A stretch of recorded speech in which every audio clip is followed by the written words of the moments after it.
is where do people see you? Now, the way things have always been done in sales is projections, right? We need to know the numbers. Every salesperson gives a percentage. You know, I've got this many clients at 20%, this many at 50, this many at 90. Let's do the math. Here's my projection for the month, the quarter, the year, right? Here's the problem. Nobody goes up to you and goes, hey, Gary, put me down for 50%, okay? Nobody thinks of themselves as a percentage. So let's put an empathy hat on and start to ask ourselves, where do people see us on this ladder? Are we even visible? They've never heard of us. We don't have the brand recognition somebody else does.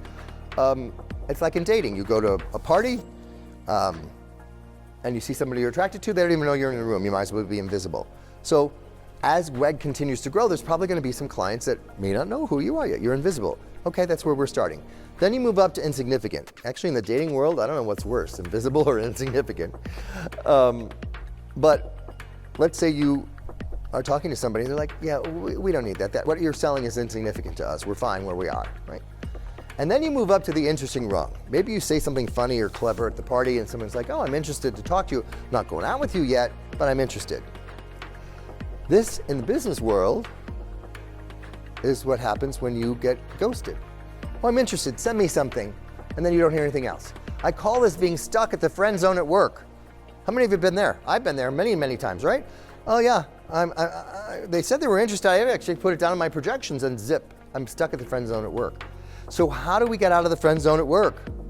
Tell the stories. And then you go up to the next rung, it's intriguing. It's like, oh, you know, if we were to go on a date, there'd be a town car, there'd be roses, there'd be champagne. You start painting that picture. I'm intrigued. So what story could you tell to get somebody out of the friend zone at work that would intrigue them to want to know more? And then finally get up to the irresistible rung. This is when you're dating somebody and you can't stop thinking about them, you're texting them all the time. And these are our best clients. They love us. But like any relationship, we can start to take them for granted. So what are we doing at this irresistible rung to keep these people feeling seen and heard and appreciated?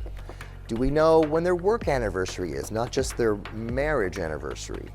Do we know when their birthday is? Are we reaching out to them on a personal level, not just to sell them something every time?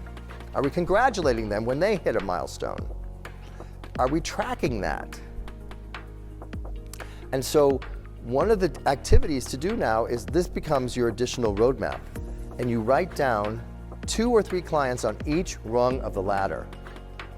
Okay, I've got a lot of people at the interesting rung. What can we do to move them up a rung? Because, you know, on LinkedIn, sometimes you get these people that want to connect with you. You've never talked to them before, and then they go, hey, I'd like to connect with you, and you want to buy something, right? Nobody asks somebody on a first coffee date to get married, and yet sometimes we do this in business. It's a process. And so once you identify who these clients are on the different rungs and what you're going to do to move them up, and start collaborating with your management team together, then you really have a roadmap combined with storytelling that takes things off.